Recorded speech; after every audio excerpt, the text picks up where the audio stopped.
Hello friends, मैंने आपसे पिछले वीडियो में कुछ ऑब्जेक्टिव क्वेश्चन के बारे में बात की थी। कुछ ऑब्जेक्टिव क्वेश्चन आपको दिए थे सॉल्व करने के लिए और कमेंट्स बॉक्स में उसके उत्तर भी मांगे थे, आपने दिया भी। आज मैं उस उत्तरों को डिटेल्स में आपके साथ डिस्कस करूंगा।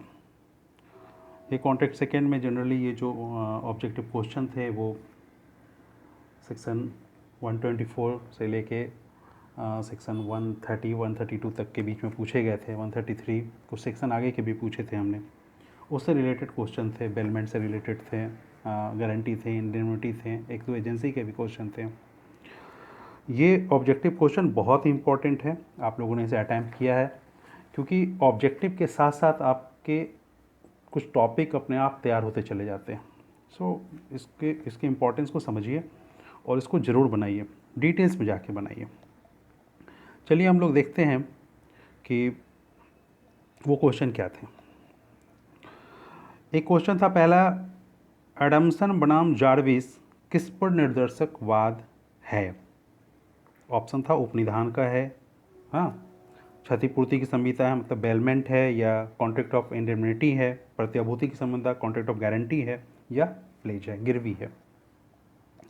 तो देखिए, इस क्वेश्चन को सॉल्व करने के लिए आपको सेक्शन 124 पढ़ना होगा। एडम्सन वर्सेस जार्विस को पढ़ने के लिए आपको कॉन्ट्रैक्ट ऑफ इंडेमनिटी पढ़ना होगा। कॉन्ट्रैक्ट ऑफ इंडेमनिटी की परिभाषा पढ़नी होगी। कॉन्ट्रैक्ट ऑफ इंडेमनिटी की परिभाषा ऑलरेडी हम लोग पढ़ चुके हैं। मैं एक बार पढ़ देता हूँ कॉन्ट्रैक्ट ऑफ इंडेमनिटी क्या है।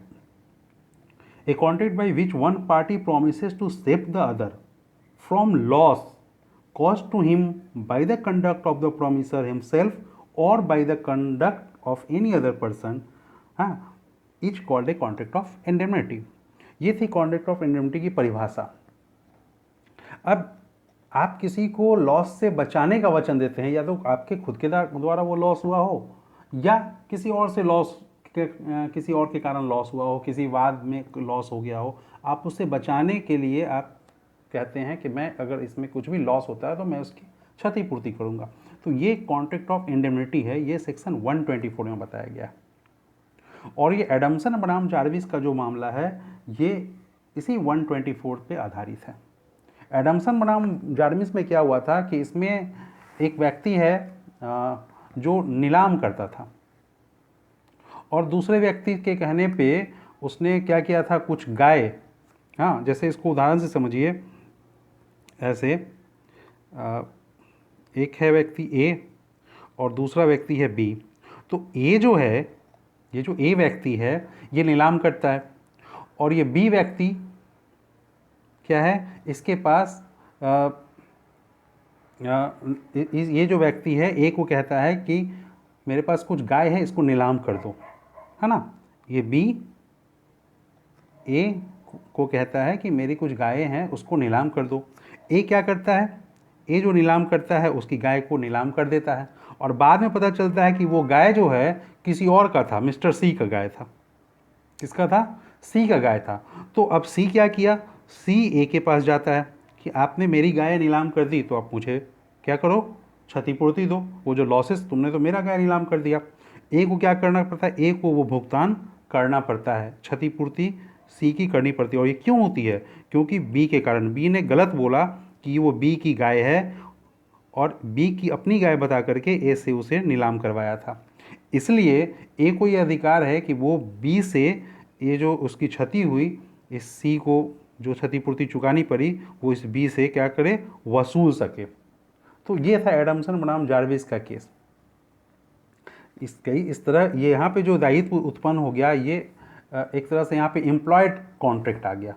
हाँ, दो तरह का होता है ना, विवक्षित संविदा और एक अविभक्त संविदा। तो यहाँ पे क्या हो गया, विवक्षित संविदा आ गई। तो इस तरह से ये मामला था जिसमें एडम्सन बनाम जार्विस के मामले में क्या हुआ था कि इंडेमनिटी का मामला ये आ गया था, और संभवतः यह पहला इंग्लिश केस था, एक आंग्ल विधि का बहुत ही लीडिंग केस था जहाँ से कह सकते हैं कॉन्ट्रैक्ट ऑफ इंडेमनिटी झलकती थी। ठीक है, दूसरा क्वेश्चन है आपका, ब से असंविदा करता है कि यदि वह ब को एक निर्दिष्ट दिन 500 रुपया देने में असफल रहा तो वह ब को 1000 रुपया देगा। अ उस दिन ब को 500 रुपया देने में असफल रहता है। ब निम्नलिखित प्रतिकर अ से वसूल करने का हकदार है। किसी ने क्या किया, बोला कि 500 रुपये आपको मैं उस दिन दूंगा, अगर मैं नहीं दे सका तो 1000 रुपया दूंगा, और वो देने में क्या हो गया, फेल हो गया। तो ऑप्शन आपके सामने है कि क्या हो सकता है। ऐसा कोई प्रतिकर जो अदालत युक्तियुक्त समझे, 500 रुपया से अनधिक प्रतिकर जो अदालत युक्तियुक्त समझे, 1000 रुपया से अनधिक प्रतिकर जो अदालत युक्तियुक्त समझे, और उपयुक्त में से कुछ नहीं। ये 3 ऑप्शन आपके पास है। अब इस 3 ऑप्शन में क्या होगा, इसके लिए आपको क्या करना पड़ेगा, इसके लिए आपको सेक्शन 125 पढ़ना होगा। Section 125 of the Indian contract act कहता है right of indemnity holder when sweet, मतलब क्षतिपूर्ति जो धारी है उसका अधिकार जब उस पर वाद लाया जाए। अब क्या होगा, इस आदमी ने 500 रुपये में असफल होने पर 1000 रुपया देने का वचन दिया था। अब वो 1000 रुपया वापस नहीं कर रहा है तो वो वाद लाएगा, और जब वाद लाएगा तो उसका भुगतान तो उसे करना पड़ेगा। इसलिए कुछ भी प्रतिकर नहीं, इसमें जो 1000 रुपया है उस 1000 रुपया से अनधिक, मतलब 1000 रुपया या उससे कम प्रतिकर उसको देना होगा, क्योंकि 1000 रुपये तक का कॉन्ट्रैक्ट है। तो 1000 रुपया या उससे कम जो भी हो वो अकॉर्डिंग टू सेक्शन 125 उसको वो अदालत जो भी उचित समझे वो उसको कह सकता है कि आप इसको दीजिए, वापस कीजिए। ठीक है। अब है अगला प्रश्न, संविदा विधि के अंतर्गत प्रतिभू के दायित्व की सीमा प्रदत्त की गई है। कहाँ की गई है, सेक्शन 124 में, सेक्शन 126 में, सेक्शन 127 में, या सेक्शन 128 में, ये है। तो इसका सही उत्तर है क्या है, इसका सही उत्तर है सेक्शन 128। सेक्शन 128 में कहा गया श्योरिटीज लायबिलिटी के बारे में, और इसमें क्या कहा गया है, इसमें कहा गया कि the liability of the surety is coextensive with that of the principal debtor unless it is otherwise provided by the contract. मतलब जो प्रतिभू है उसका दायित्व मूल ऋणी के दायित्व के समविस्तीर्ण होता है, उसके साथ साथ चलता है, ये इसमें कहा गया है। जबकि सेक्शन 127 में कंसिडरेशन फॉर गारंटी की बात की गई है। सेक्शन 124 में आप जान रहे हैं कॉन्ट्रैक्ट ऑफ इंडेमनिटी बताया गया है, और सेक्शन 126 में कॉन्ट्रैक्ट ऑफ गारंटी को बताया गया। ठीक है, ये क्वेश्चन MPAPO प्री में पूछा जा चुका है। नेक्स्ट, इस बात के फलस्वरूप कि वह अपनी जमींदारी के भाटकों का संग्रह करने के लिए स को नौकर रखेगा। ठीक है, क्या है क्वेश्चन, है एक है, इस बात के फलस्वरूप कि ब के जमींदारी का भाटक संग्रह करना है। ब एक जमींदार है, उसका भाटक संग्रह करना है। स को क्या रखा जा रहा है, नौकर रखा जा रहा है। स क्या है, नौकर है। स द्वारा उन भाटकों के समय, संग्रह और संदाय के लिए 5000 रुपया की रकम तक का उत्तरदायी होने का वचन ब को देता है। ब को अ ने ब को क्या किया, वचन दिया कि आप स को अपने यहाँ रख लीजिए। क्यों, स क्या करेगा, आपका जो वसूली है वो करके लाएगा। लेकिन अगर वसूली में ये कुछ गड़बड़ी करता है, चोरी करता है, फेल करता है, आपको क्षति होती है, आपको नुकसान होता है, तो 5000 रुपया तक हम आपके नुकसान की भरपाई कर देंगे। वहाँ तक हम उत्तरदायी हैं इस व्यक्ति के प्रति अगर कुछ भी होता है तो कहता है कि ये किस तरह की गारंटी है, ये एक तरह की गारंटी है अकॉर्डिंग टू सेक्शन 126, गारंटी का ही प्रकार है। तो यहाँ पे ये श्योरिटी ले रहा है, तो कह रहा है किस तरह की गारंटी है। एक तो ऑप्शन ए है कि कोई गारंटी ही नहीं है ये, दूसरा कह रहा है साधारण प्रत्याभूति है, तीसरा बोला है चलत प्रत्याभूति, और चौथा इनमें से कोई नहीं। देखिए, इसके लिए आपको देखना होगा सेक्शन 129। सेक्शन 129 कंटिन्यूइंग गारंटी के बारे में बात करता है।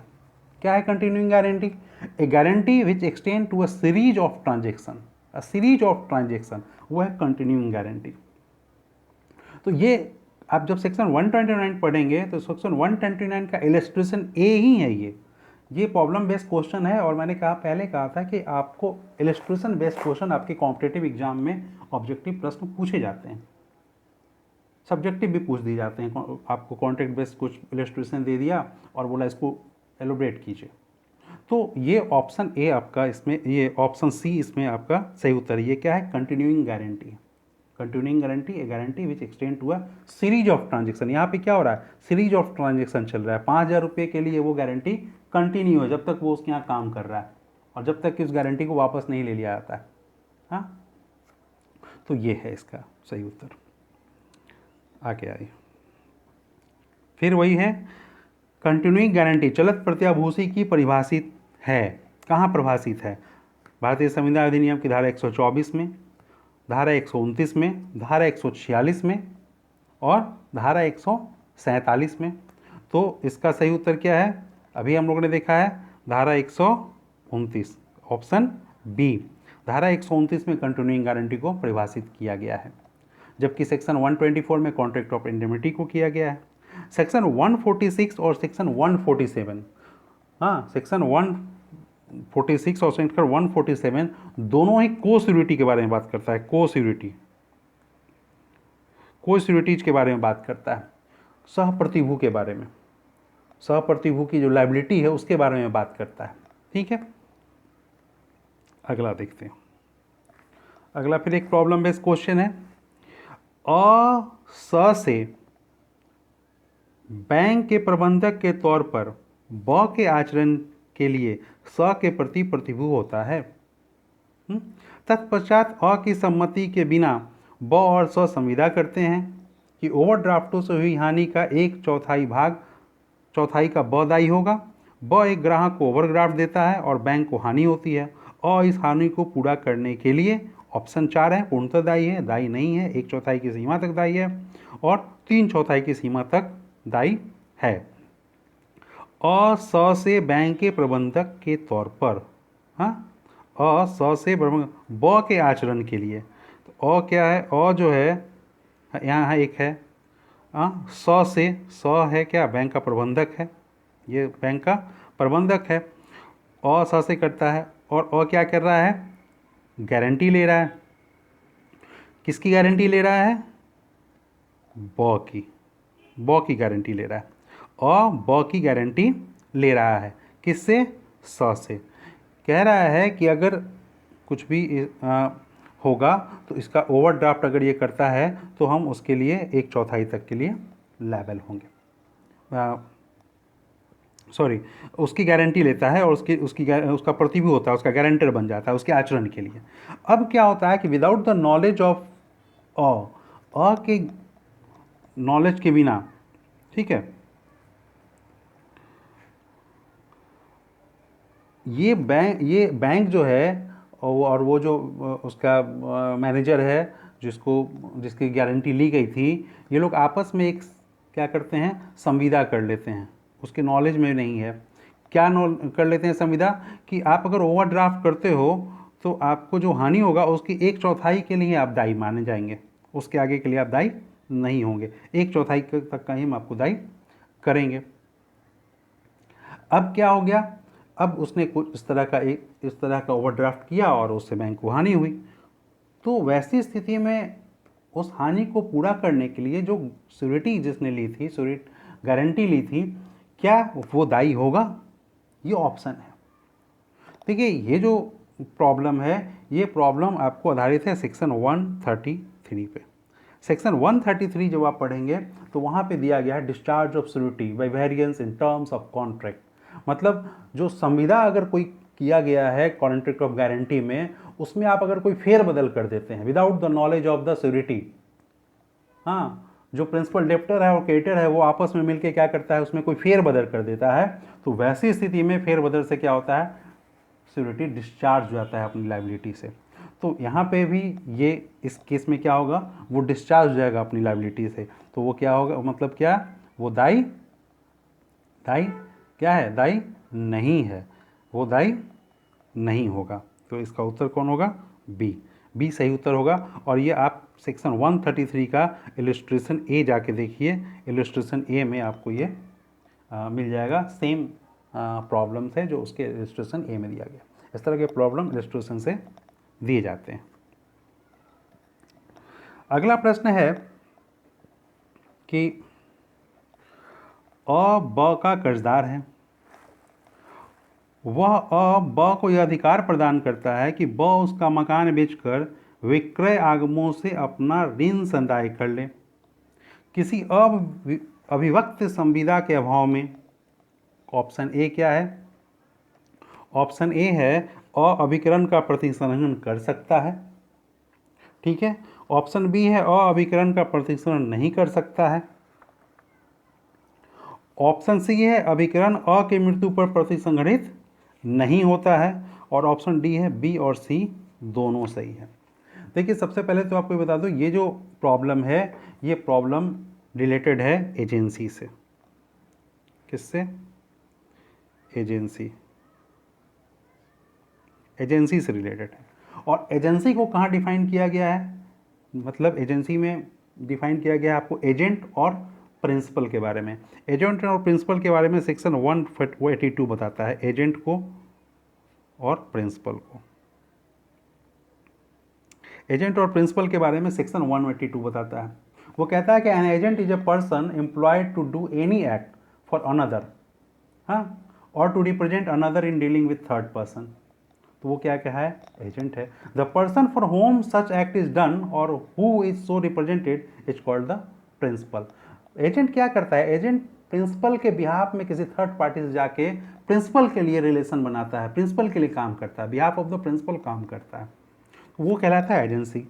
यहाँ पे क्या है कि एजेंट को अपना जो प्रिंसिपल है पहले से कर्जदार होता है और उसको ये ड्यूटी, उसको ये एजेंसी एक तरह से देता है, अधिकार देता है, एक तरह का एजेंसी क्रिएट होता है कि आप मेरा मकान बेच लो। मतलब मकान बेचने के लिए वो एजेंट हो गया, और मकान बेच करके अपना आप जो कर्जा है वो चुका लो, ऐसा वो उसे देता है। तो यहाँ पे एजेंट हो गया।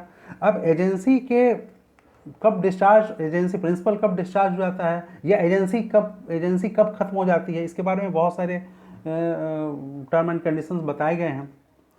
तो उसमें क्या है कि क्या जो प्रिंसिपल है वो प्रिंसिपल अगर कोई संविदा नहीं करे तो क्या प्रिंसिपल कोई संविदा के अभाव में क्या इस तरह की जो एजेंसी है जिसमें उसका दायित्व है, एजेंट का वहाँ पे राइट है उस संपत्ति पर, तो उसको वापस ले सकता है? क्या उसको प्रतिसंहरित कर सकता है? या उसकी मृत्यु अगर हो गई तो क्या तब वो अपने आप प्रतिसंहरित हो जाएगा जो जनरल एजेंसी में होता है? ये प्रश्न है। इस प्रश्न के उत्तर के लिए आपको देखना होगा सेक्शन 202। सेक्शन 202 क्या कहता है? सेक्शन 202 कहता है, कौन सेक्शन? 202। सेक्शन 202 कहता है टर्मिनेशन ऑफ एजेंसी के बारे में। Termination of agency where agent has an interest in subject matter. यहाँ पे क्या है? एजेंट का इस सब्जेक्ट मैटर में इंटरेस्ट है। क्या इंटरेस्ट है? क्योंकि उसको उस संपत्ति से, उस मकान को बेच करके अपना कर्ज पूरा कर लेना है। तो जहाँ पे इस तरह की बात होगी वहाँ पे अगर एजेंट का, ये प्रिंसिपल का डेथ हो जाता है तो एजेंसी ख़त्म नहीं होती है, या एजेंट वहाँ पे चाहे कि अपने उस एजेंसी का अपने प्रतिसंहरण कर ले तो वो नहीं कर सकता है। तो ए अभिकरण का प्रतिसंहरण नहीं कर सकता है, और अभिकरण अ की मृत्यु पर वो प्रतिसंहरित नहीं हो सकती है, ठीक है। तो यहाँ पे बी और सी दोनों सही है। बी और सी क्या है? दोनों सही है। अभिकरण का प्रतिसंहरण कर सकता है, ये क्या है? ये गलत है, वो प्रतिसंहरण नहीं कर सकता है। बी और सी सही है। चलिए, अब क्वेश्चन आपका 8। ये एक दर्जी है, ठीक है, जो बी को ऊनी कपड़ा सूट सिलने के लिए देता है, ठीक। ए क्या है? एक दर्जी है, बी को इसने कपड़ा का सूट सिलने के लिए दिया। दर्जी का अधिभार क्या तय हुआ? 500 रुपया। 500 रुपया। सूट के तैयार होने के बाद ए के अधिभार के विरुद्ध 500 रुपया दें। अब सूट तैयार हो गया तो बोला 500 रुपया लो और मेरा आप कब सूट दे दो।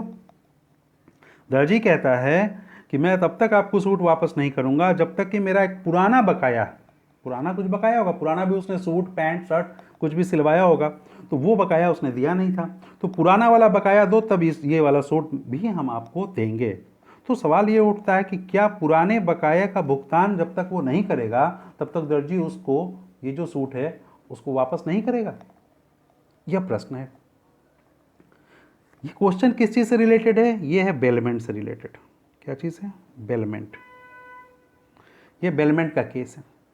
बेलमेंट को कहाँ डिफाइन किया गया है? बेलमेंट को डिफाइन किया गया है सेक्शन 148 में। सेक्शन 148 में बेलमेंट को बताया गया। क्या है बेलमेंट? बेलमेंट में क्या है कि bailment is the delivery of goods by one person to another for some purpose. किसी सम पर्पस के लिए आप अपने गुड्स को डिलीवर करते हैं, एक व्यक्ति दूसरे व्यक्ति को करता है अपॉन ए कॉन्ट्रैक्ट, किसी न किसी संविदा के अंतर्गत। और जब पर्पस एकम्प्लिश्ड हो जाता है तब वो क्या होता है? रिटर्न हो जाता है, वो गुड्स रिटर्न कर देता है, या उसको जैसा उसने बताया है उसके अनुसार से डिस्पोज किया जाता है according to the direction of the person who delivered them. तो जो पर्सन डिलीवरिंग द गुड्स करता है वो क्या कहलाता है? बेलर कहलाता है। और जिस व्यक्ति को वो डिलीवर किया जाता है उसको बेली बोलते हैं। तो ये सेक्शन 148 में बेलमेंट में बेलर और बेली और बेलमेंट को बताया गया। जैसे आप अपनी साइकिल किसी को बनाने के लिए देते हैं, और तो आप क्या हैं? आप बेलर हैं, और जो साइकिल का मरम्मत करने वाला है वो क्या है? वो बेली है। और जैसे ही उस साइकिल की मरम्मत हो जाएगी वो उस साइकिल को क्या करेगा? आपको वापस करेगा, और बदले में आपसे उसका जो पारिश्रमिक है, मेहनताना है, वो आपसे लेगा।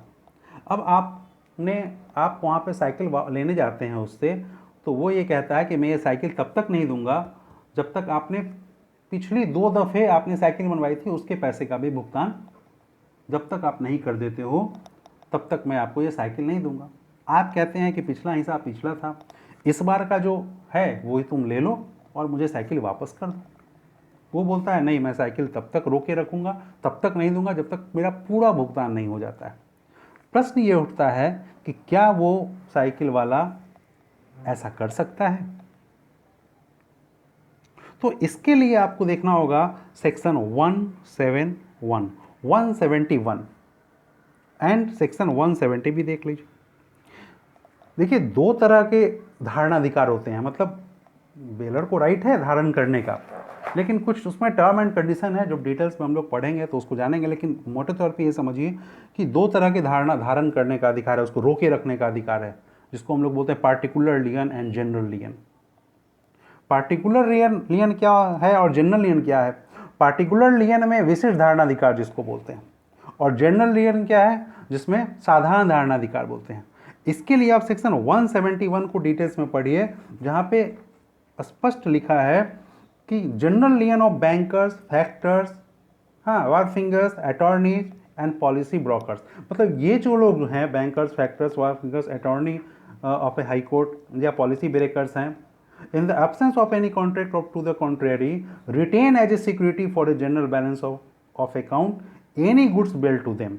इन लोगों को ये राइट है कि वो पिछला भुगतान के लिए भी रोक सकते हैं, अपनी संपत्ति पर धारण कर सकते हैं कि मेरा पूरा भुगतान जब तक नहीं होगा हम ये संपत्ति वापस नहीं देंगे। But no other person have a right to retain, लेकिन उसके अलावा किसी व्यक्ति को यह अधिकार नहीं है as a security for such balance goods bailed to them unless there is an express contract to that effect. दूसरे तरह के किसी, ये अपवाद हैं, इसके अलावा दूसरे तरह किसी भी तरह के जो लोग हैं उनको यह अधिकार नहीं है कि अपने पुराने बकाये के लिए जो वर्तमान कॉन्ट्रैक्ट हुआ है उसको संपत्ति को रोक लें। वो तब रोक सकते हैं जब इस तरह का कोई कॉन्ट्रैक्ट, जिस समय आपको साइकिल दे रहा है तो वो बोल रहा है इसको बना दीजिए, मैं तीनों का पैसा जो पिछला बकाया है सब एक साथ दे दूंगा। आपने अगर इस तरह के प्रॉमिस किए हैं तब तो वो रोक सकता है, लेकिन इस तरह का कोई प्रॉमिस नहीं किया आपने, इस तरह का कोई कॉन्ट्रैक्ट में टर्म एंड कंडीशन नहीं है, तो वो अकॉर्डिंग टू सेक्शन 171 जिस संपत्ति का परिधान आपने किया है, बेलमेंट किया है, जिस for the purpose of for any purpose, आपने जैसे आप कोट सिलवाने गए इस केस के अनुसार और आपने उसे कोट बनाने के लिए दिया है, तो उसका पेमेंट आप इस कोट के सिलाई का पेमेंट अगर आप कर रहे हैं तो उसके पेमेंट करने पर उसको वो कोट वापस करना होगा। वो उस पुराने जो आपके बकाए हैं उसके लिए उस कोट को रोक नहीं सकता है। इसलिए इसका जो सही उत्तर है वो क्या है? इनकार नहीं कर सकता है। ऑप्शन बी, सूट का परिधान करने से इनकार नहीं कर सकता है। ठीक है।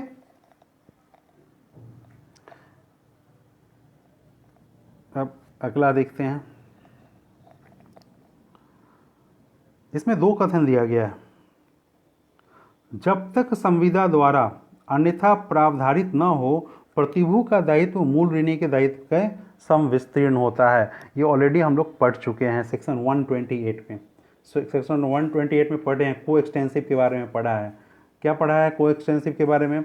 उसमें को एक्सटेंसिव में पढ़ा है कि the liability of the surety is coextensive with that of the principal debtor unless it is otherwise provided by the contract. मतलब प्रतिभू का जो दायित्व है मूल ऋणी के दायित्व के समविस्तीर्ण होता है। प्रिंसिपल डेप्टर और स्यूरिटी का दायित्व क्या होता है? उसके साथ साथ चलता है। प्रिंसिपल डेप्टर का जो दायित्व खत्म तो जो स्यूरिटी है उसका दायित्व भी खत्म। अगर प्रिंसिपल डेप्टर का दायित्व चुकाना पड़ा तो प्रतिभू वहाँ आ जाता है। तो उसके साथ साथ चलता है। ये कथन है, सही कथन है। कारण बोलता है कि प्रतिभू की सहमति के बिना मूल ऋणी तथा ऋणदाता के बीच संविदा की शर्तों में कोई परिवर्तन प्रतिभू को परिवर्तन के पश्चातवर्ती संव्यवहारों के संबंध में उन्मोचित कर देता है। इसको भी हम लोगों ने देखा है सेक्शन 133 में। क्या पढ़ा है? Discharge of surety by variance in terms of contract. तो ये ऊपर वाला जो है वो क्या है? वो सेक्शन 128 से रिलेटेड है और नीचे वाला क्या है? सेक्शन 133 से रिलेटेड है। तो ये सेक्शन 128 और सेक्शन 133 ये वेरिएंस के बारे में बात करता है। ऊपर वाला बोलता है कि समप्रतिभू के क्या होता है? समवर्ती होता है, जो होता है उसके साथ साथ चलता है। अगर प्रिंसिपल डेप्टर डिस्चार्ज हो गया लायबिलिटी से तो स्यूरिटी भी डिस्चार्ज हो जाएगा। कथन बी कहता है कि अगर कोई फेरा फेर होता है, कोई कॉन्ट्रैक्ट में कोई बदलाव कर लेता है आपस में, तो वैसी स्थिति में क्या होगा? ये डिस्चार्ज हो जाएगा अपनी लायबिलिटी से, स्यूरिटी। तो ये क्या है? ये कथन ए और आर क्या है? दोनों सही है, दोनों सेक्शन में बताए गए हैं और ए आर ए का जो सही स्पष्टीकरण है। ठीक है, इसलिए ऑप्शन ए इसमें सही है। ठीक, ये क्वेश्चन देखिए। कोई प्रत्याभूति जो लेनदार ऋणदाता ने तात्विक परिस्थिति के विषय में मौन धारण करके अभी प्राप्त की है। क्या धारण करके? मौन धारण करके प्राप्त की है। तो एक ऑप्शन है विधिमान्य है, अविधिमान है, शून्यकरणीय है और उपयुक्त में से कोई नहीं। इस प्रश्न का उत्तर जानने के लिए आपको देखना होगा सेक्शन 143। सेक्शन 143 पढ़ेंगे, वहाँ पे दिया गया है guarantee obtained by concealment invalid. Guarantee obtained by concealment, concealment मतलब छिपा करके। तो आप छिपाओ, किसी बात के बारे में पूछा जा रहा है, आपको उसके बारे में मालूम है, लेकिन आप वहाँ पे क्या हो जाते हैं? चुप हो जाते हैं, मौन धारण कर लेते हैं। तो वो भी एक तरह का क्या है? छिपाव है। तो आप अगर छिपाव करके कोई कंसीलमेंट करके आप कोई गारंटी ले रहे हैं तो वैसी गारंटी क्या होती है? वैसी guarantee according to section 143 any guarantee which the creditor has obtain, क्या है? जो लेनदार है, creditor has obtain by means of keeping silence to material circumstances is invalid. वो क्या होता है? इनवैलिड होता है। तो इसमें अब स्पष्ट सेक्शन 143 में लिखा है, तो ये क्या होगा? इनवैलिड होगा, मतलब अविधिमान होगा। तो इसका उत्तर क्या है? Option B. ठीक है, तो ये थे आपके प्रश्न कुछ जो कॉन्ट्रैक्ट सेकंड में आपको पढ़ना है स्पेसिफिक कॉन्ट्रैक्ट में। इसमें हम लोगों ने कुछ प्रश्न को डिस्कस किया। लेकिन जब आप ऑब्जेक्टिव को पढ़ रहे हैं तो सिर्फ ऑब्जेक्टिव पढ़ने का तरीका ये है कि उसको आप सीधे मत बनाइए। आप सीधे जैसे पढ़ रहे हैं और पढ़ने के साथ साथ आप उसके जो ऑप्शन है, ये ऑप्शन है विधिमान अविधिमान, आपने इसको पढ़ा और इसको पढ़ नहीं, इसके साथ साथ इससे रिलेटेड सेक्शन को पढ़िए और उस सेक्शन को डिटेल्स में जा करके फिर आप पढ़िए। इस तरह से आप पढ़ेंगे तो आपके ऑब्जेक्टिव तो तैयार होंगे ही होंगे, साथ साथ आपका कॉन्सेप्ट भी क्लियर होगा। तो आप जब अगर प्रश्न को आपको किसी से पूछा जाएगा एलोबरेट करने के लिए, उसका विस्तार रूप से बताने के लिए, तो भी आप वहाँ पे उसको अच्छे से बता सकेंगे। बल्कि संभव हो तो इसके इलस्ट्रेशन को साथ में पढ़िए, इसके जो केसेस इसके साथ रिलेटेड हैं उसके साथ जोड़ के पढ़िए, तो आपकी तैयारी पूर्ण होगी। तो ऑब्जेक्टिव को उस तरीके से पढ़ने की कोशिश कीजिए। तो आज के लिए इतना ही। बहुत बहुत धन्यवाद। Thank you.